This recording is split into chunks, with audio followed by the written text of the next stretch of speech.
Usted es el Chapo Guzmán. ¡Arriba! Pero usted se dedica a las drogas. ¿A qué se dedica? Yo soy agricultor.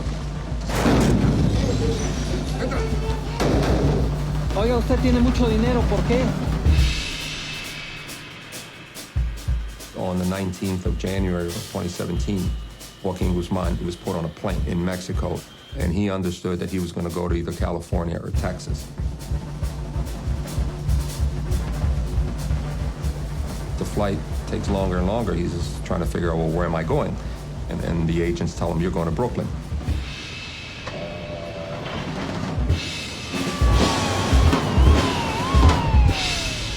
Mexican drug lord Joaquin El Chapo Guzman made his second court appearance since being extradited to the United States. Earlier today, he was transferred via massive security detail from a Manhattan jail to a courthouse in Brooklyn. I would say Chapo Guzman has gone on to become one of the three most infamous gangsters in modern history, along with Pablo Escobar and Al Capone.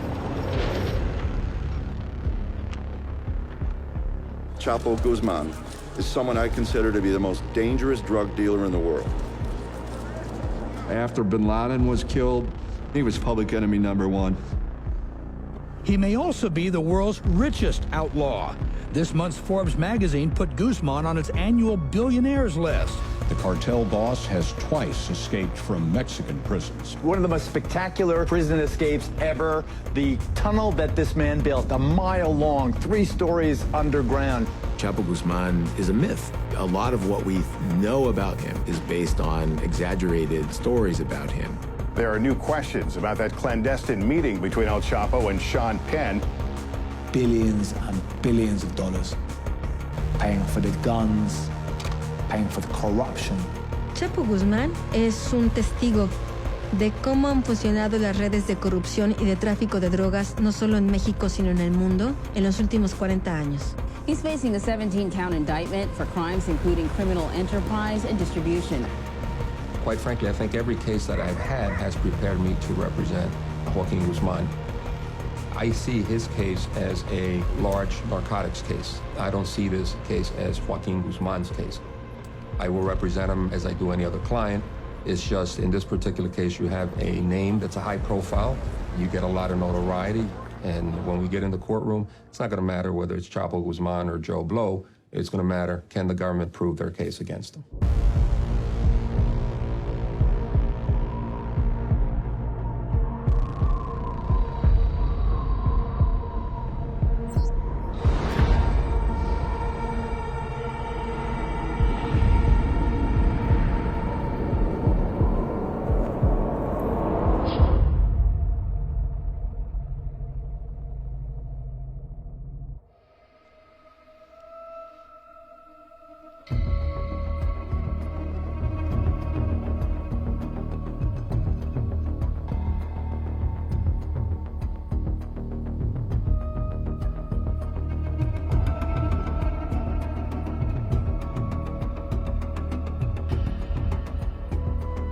When does Joaquin Chapo Guzman first appear on your radar? It would have been the late 80s, early 90s. We had heard quite a bit about him, although some people actually thought he didn't exist. Shorty Chapo was the word. One of the things he did very well was try to keep a low profile.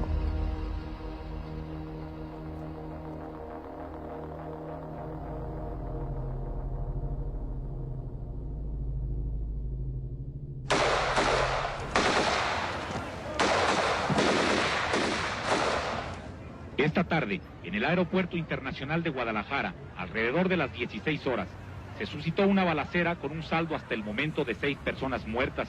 Entre las víctimas se encuentra el señor Cardenal Juan Jesús Posadas Ocampo, arzobispo de Guadalajara. If I recall my timing right, I was still working in this classified project in Washington, and we had direct access to our Mexican counterparts. So we heard about it immediately. The brazen attack of a high-profile, beloved religious leader, it does not get much worse than that. tiroteo se inició dentro de las salas de espera del aeropuerto. Según algunas versiones, un grupo de 15 o 20 sujetos de pronto comenzaron a disparar contra alguien.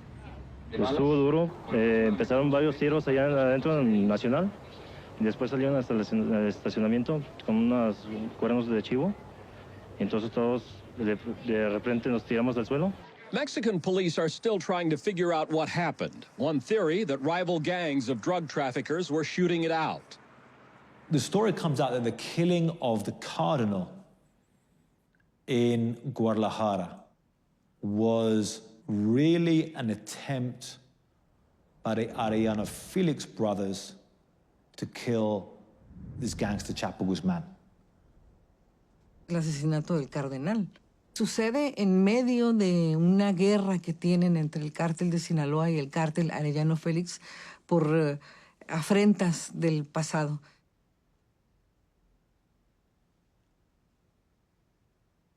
Los Arellano querían matar al Chapo y su gente, y el Chapo y su gente querían matar a los hermanos Arellano Félix. This was a fight between drug cartels. Because they were controlling territories that bordered on each other, friction would break into personal arguments and then violence. La idea era asesinar al Chapo y terminan asesinando al cardenal.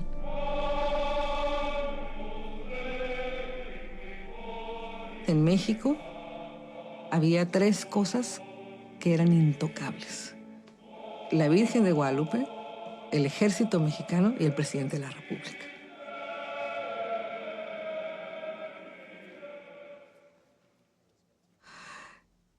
Y el narcotráfico, que está en su etapa de mayor crecimiento criminal, toca a una de estas instituciones, que es la Iglesia Católica.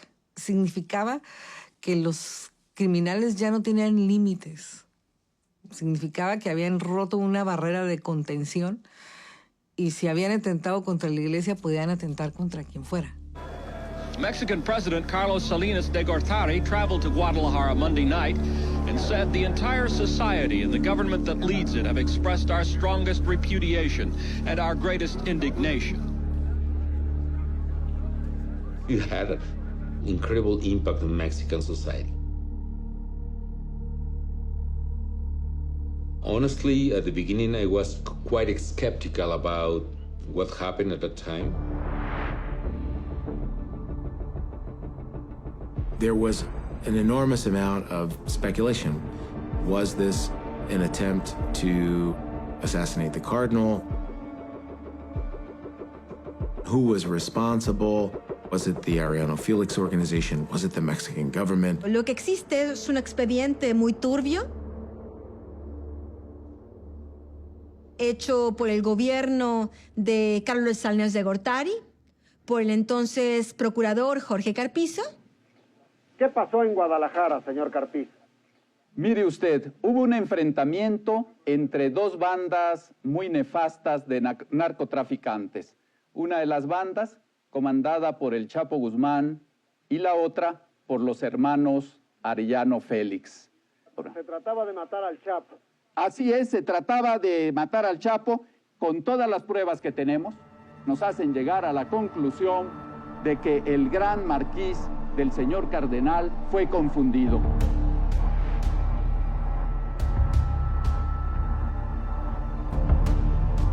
Habían asesinado a un príncipe de la iglesia.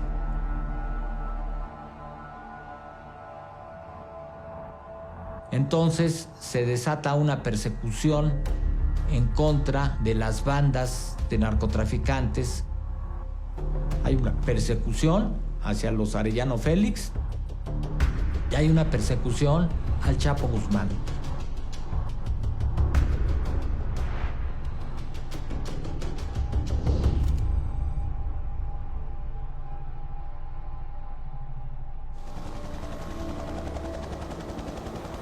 La gente hablaba en voz baja sobre Joaquín Guzmán, de que era el jefe, de que tenía mucho poder en Durango, que tenía mucho poder en Badiraguato, que tenía poder en Sinaloa, pero no era todavía un narcotráfico tan público.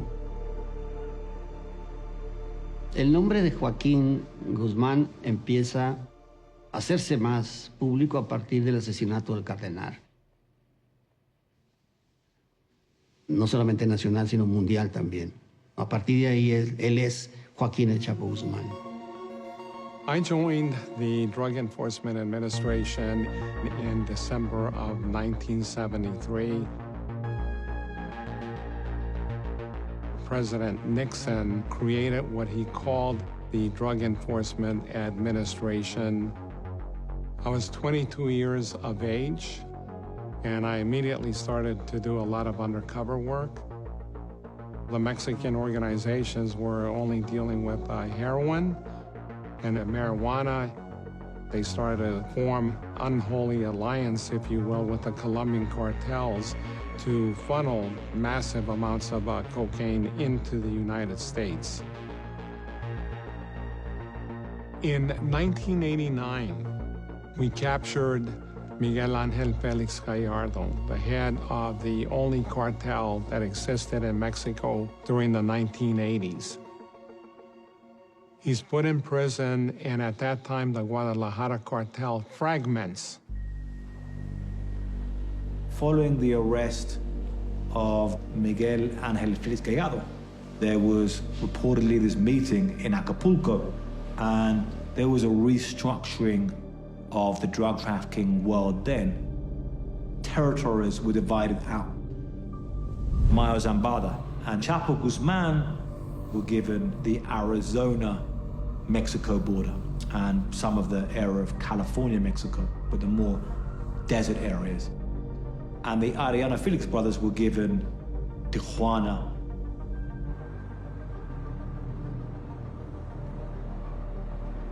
Tijuana es, en términos criminales y de este lado de la República, pues la joya de la corona, ¿no? O sea, tienes un gran espacio para el trasiego de la droga.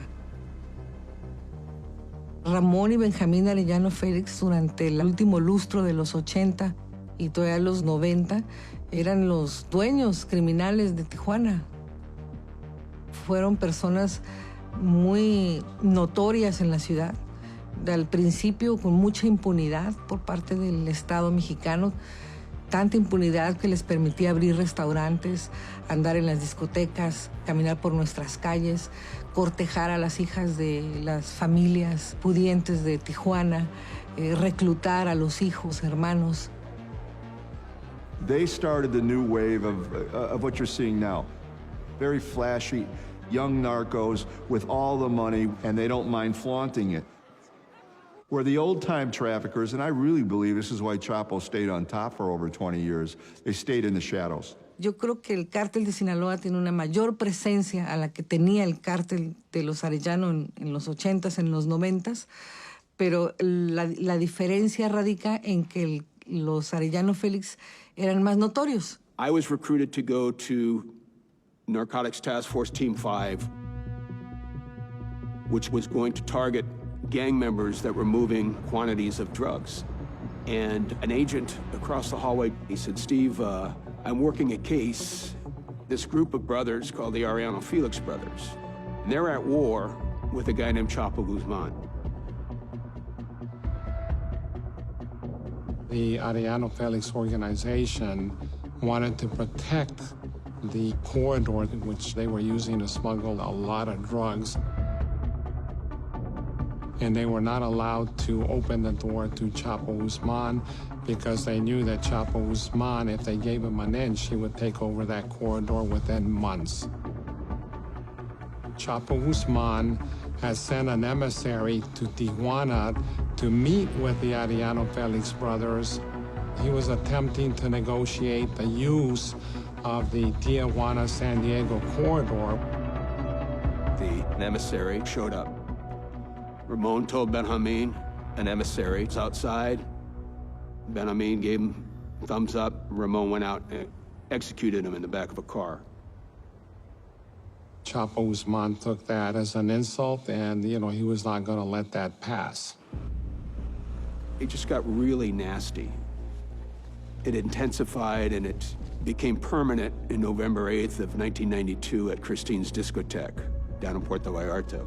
La ciudad y puerto de Vallarta en Jalisco vivió una de las peores masacres que haya registrado su historia. La madrugada del domingo, un grupo de 30 sujetos fuertemente armados irrumpió en el interior de la discoteca Christine. Chapo's men stormed the discotheque and tried to execute the Arellano Felix brothers. Los pistoleros se dirigieron a una mesa específica y se inició el tiroteo que duró por espacio de 10 minutos. Ramon Arellano Felix and others were partying there. They were in the bathroom at the time and escaped through a bathroom window. 6 personas murieron en la balacera y una más falleció en el hospital. It was a turning point in Mexican drug trafficking. It became a war. It was the Arellanos against everybody else.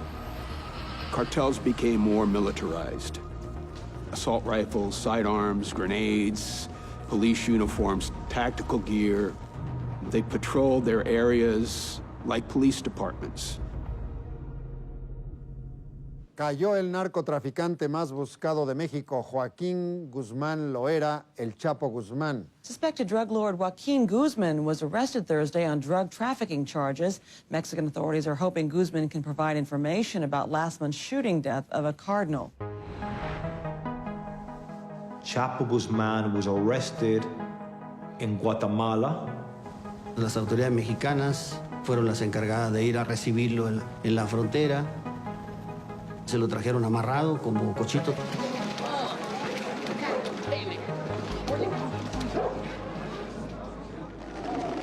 ¿Usted es el Chapo Guzmán?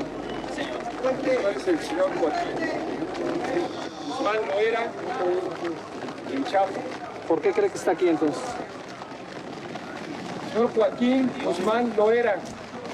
Pienso por un atentado que hubo en mi contra. Por un atentado en su contra. Pero usted se dedica a las drogas. ¿A qué se dedica?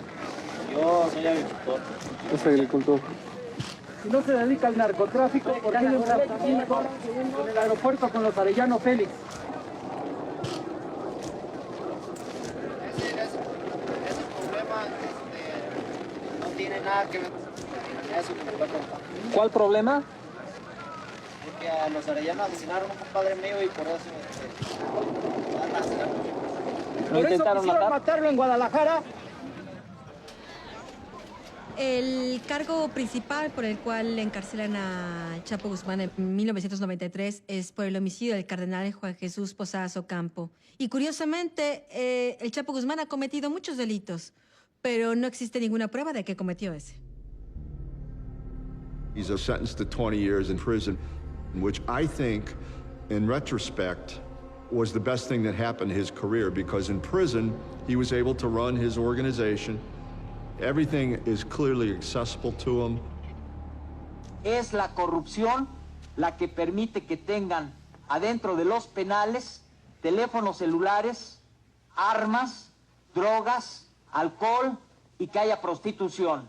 Yo voy a entrevistar a Joaquín Guzmán Loera, el Chapo Guzmán, en el año 2000, porque solicitamos un testimonial dentro de la investigación del homicidio del cardenal Juan Jesús Posadas Ocampo. La diligencia estaba programada para empezar a las 10 de la mañana y empezamos a las 11 de la noche. Ingresa un señor chaparrito con una mirada muy penetrante. Pareciera como si fuera un escáner y te está analizando. Nos saluda y nos dice que si queremos un café, un refresco. A mí me dio mucha curiosidad y le dije al Chapo Guzmán, oye, ¿por qué estamos empezando hasta esta hora? Me dijo, mira, hoy yo tuve visita conyugal. Después me fui a echar un vaporcito. Y luego me fui a echar una siestecita para poderte recibir como tú te mereces. ¿Te queda claro? Pues a mí, evidentemente, que me quedaba claro que el Chapo Guzmán tenía el control del penal de Puente Grande. El Chapo Guzmán was able to organize parties El Chapo was able to receive the visit of prostitutes. Puente Grande used to be in Christmas like a resort for him and his family. He also was able to get food from the best restaurants from Guadalajara. He has all the control of the jail. The Felix brothers at that point were so on the radar that they were really the target of the Mexican government.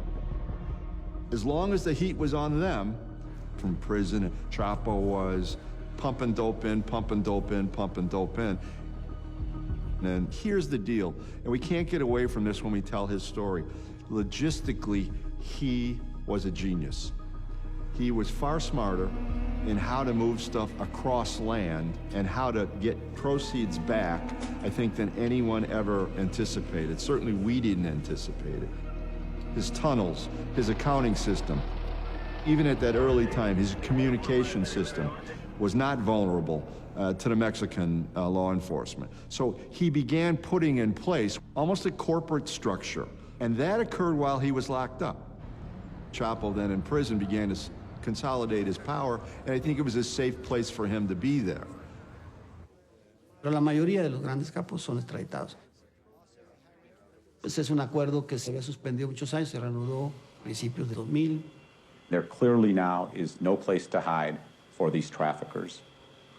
Mexico has reached out, extended their hand. We have accepted. We are partners. We are working together. And these individuals will be brought to justice. Chapo Guzman was deathly afraid of extradition. And that's why he sent an emissary to meet with DEA at the U.S. Embassy in Mexico City. The emissary tells us that Chapo Guzman wants to meet with DEA, and they come up with a code word so that Chapo Guzman will know that it's DEA, and that code word is Tito. So they go to the prison, they identify themselves as social workers. Several minutes later, Chapo Guzman walks in the door, and they notify him that they're Tito. So he gets this look of shock on his face, and he looks underneath the door to make sure that nobody's standing outside. And he makes an offer, and he says, look, if the United States will desist in seeking my extradition, I will give you information on corrupt public officials that I'm paying. I will give you the drug routes that I'm using. I will tell you how I'm smuggling drugs, and I will give you a plethora of information. My opinion was that we should not cut any deals. I agreed wholeheartedly trying to pursue his extradition to the U.S.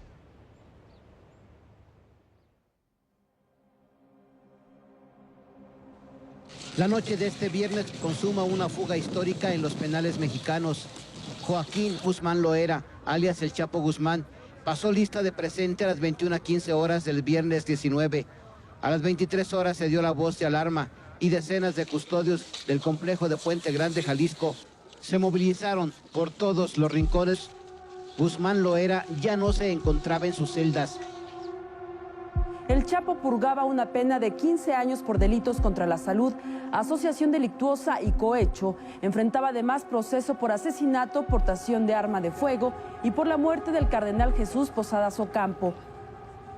La fuga del Chapo no podía haber sido en un estado donde se ejerciera el Estado de Derecho, pero es esta impunidad, esta corrupción de este gobierno mexicano el que lleva a Joaquín Guzmán a tener todo el contexto para fugarse. What we know for sure is that this was done with the full complicity of the authorities of that prison.